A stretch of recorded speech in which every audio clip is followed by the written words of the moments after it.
Selamat pagi para netizen dimanapun kita berada. Salam inspirasi bagi kita semua. Ya, menarik juga ternyata kalau AHY begitu kan masuk 5 besar ya dalam cawapres Pak Ganjar begitu ya. Akankah Partai Demokrat akan keluar dari koalisi itu begitu? Saya kira di satu sisi tidak segampang itu begitu kan.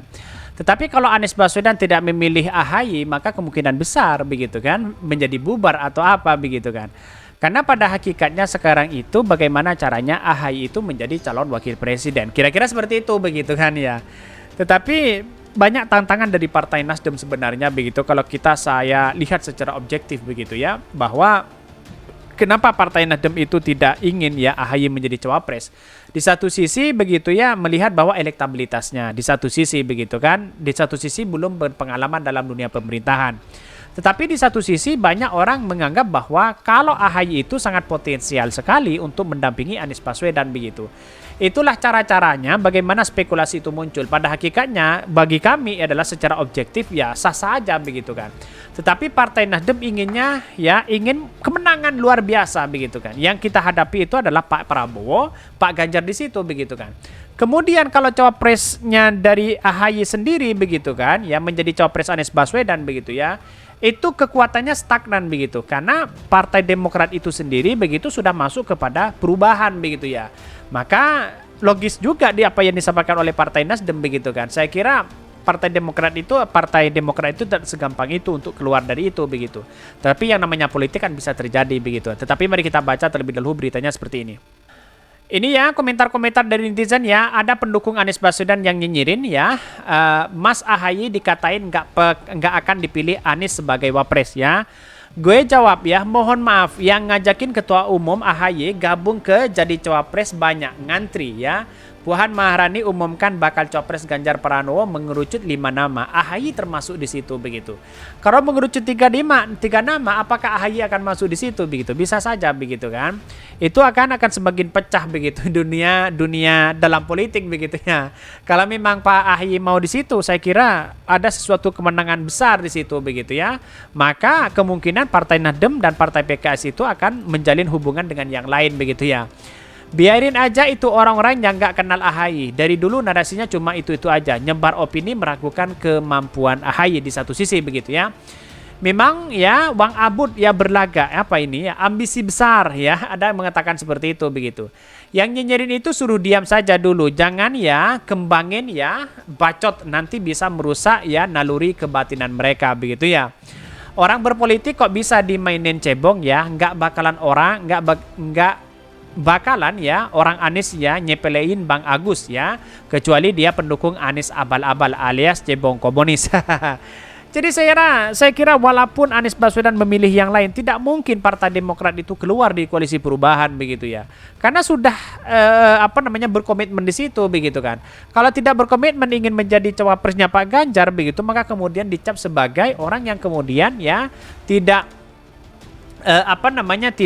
tidak konsisten begitu untuk membangun bangsa begitu. Bisa saja seperti itu begitu. Banyak sekali pro dan kontra begitu. Ada yang mengatakan cabut aja ya.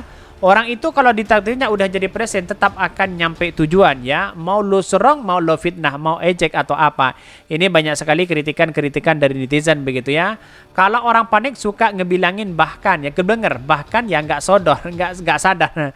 Ya saya kira ini kan pertemuan Anies Baswedan dengan AHY sangat solid sekali begitu kan. Kenapa kok masih yang lain ikut-ikutan masalah sana sini begitu? Walaupun ya gimmicknya dari Puan Maharani mengatakan bahwa AHY itu masuk cawapres nomor 5 begitu ya.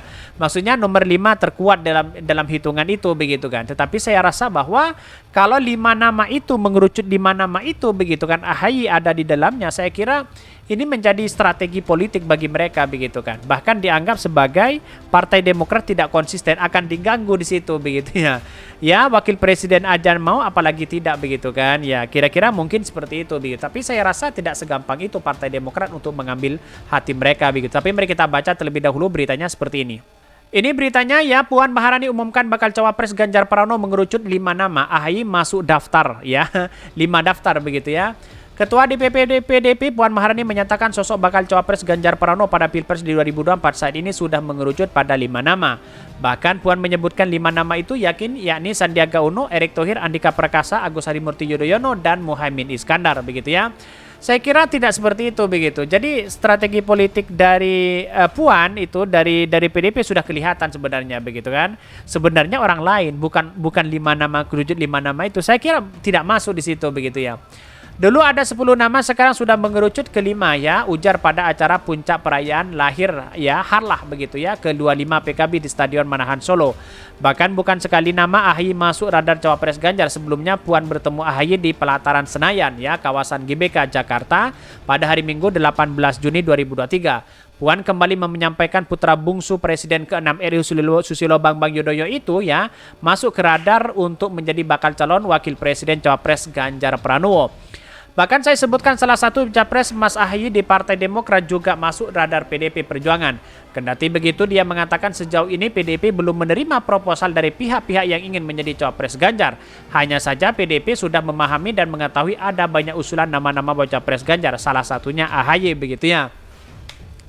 Apakah ini sebagai gimmick atau sebagai memecah konsentrasi Partai Demokrat begitu ya? Itulah cara-cara strategi bagi PDP begitu ya. Jadi kalau kalau proposal itu kan seolah-olah kertas hitam putih dan ada tulisan bahwa ya ini segala macam. Enggak ya, usulan tersebut tentu saja akan kami tampung nama-nama yang waktu itu. Menurut dia, PDP masih mencermati perkembangan ya soal nama-nama masuk radar cawapres Ganjar. Namun Puan Maharani menekankan bakal cawapres Ganjar harus memiliki ya kesamaan visi dan misi. Jadi ya kami akan cermati perkembangannya. Bagaimana ke depannya? Siapa yang kemudian cocok dengan PDP? Siapa yang cocok dengan baca pres PDP? Mas Ganjar Pranowo. Bahkan kemudian kan harus ada ya kesamaan visi dan misi yang kami kemudian menyamakan hal tersebut. Tentu saja kita perlu bicara, perlu ngobrol ya, perlu melihat dinamika politik secara nasional. Perkembangan selanjutnya akan lain sebagainya, sambung Puan. Bahkan di satu sisi mengatakan bahwa ya Ganjar Pranowo merupakan bakal calon presiden yang diusung oleh PDP Perjuangan dan Partai Persatuan Pembangunan P3. Sementara Partai Kebangkitan Bangsa PKB bersama Partai Gerindra membentuk Koalisi Kebangkitan Indonesia Raya KKIR yang mengusung Prabowo Subianto sebagai baca pres. Itu artinya apa? Artinya selama ini bahwa ya yang kita lihat begitu ya, yang kita lihat bahwa bisa saja kemungkinan itu adalah AHY menjadi cawapres Pak Ganjar begitu kan. Tetapi yang saya katakan sejak awal juga tidak mungkin ya, tidak semudah itu begitu ya. Bahkan ini cawapres Ganjar, bakal calon presiden PDP Perjuangan Ganjar Pranowo mengungkapkan kriteria ya calon wakil presiden Ganjar Pranowo tidak ingin berpasangan hanya menjadi ban serep ya. Ketika ada potensi yang sangat bagus maka jangan jadikan sebagai ban serep. Meskipun secara konstitusional seperti itu kondisinya, ujar Ganjar menyampaikan secara virtual dalam acara itu. Bisa saja begitu kan? Pak Ma'ruf Amin di situ begitu. Jadi apa ini menyinggung Pak Ma'ruf Amin atau apa begitu ya? Atau menjadi wakil dari Pak Ma'ruf Amin begitu. Bahkan pengalaman kedua periode ya menjadi gubernur Jawa Tengah, Ganjar membagi tugas dengan wakilnya ya. Ganjar pun punya pandangan calon wakil presiden yang menurut energik ya, harus energik, satu visi dan bisa multitasking ya. Bahkan ya pembagian tugas dengan wakilnya kata Ganjar sesuai dengan janji politik kepada masyarakat. Tentu tugas tersebut juga di bawah sang presiden. Tandasnya begitu ya.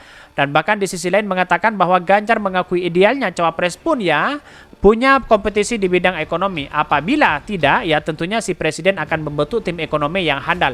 Seperti pengalaman Presiden Joko Widodo. Banyak sekali pro dan kontra begitu kan. Inilah Agus Harimurti juga masuk di situ begitu.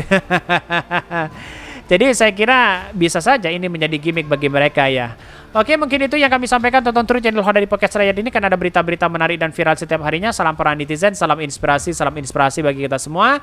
Jangan lupa di subscribe channel YouTube Hodari Podcast Rakyat ini.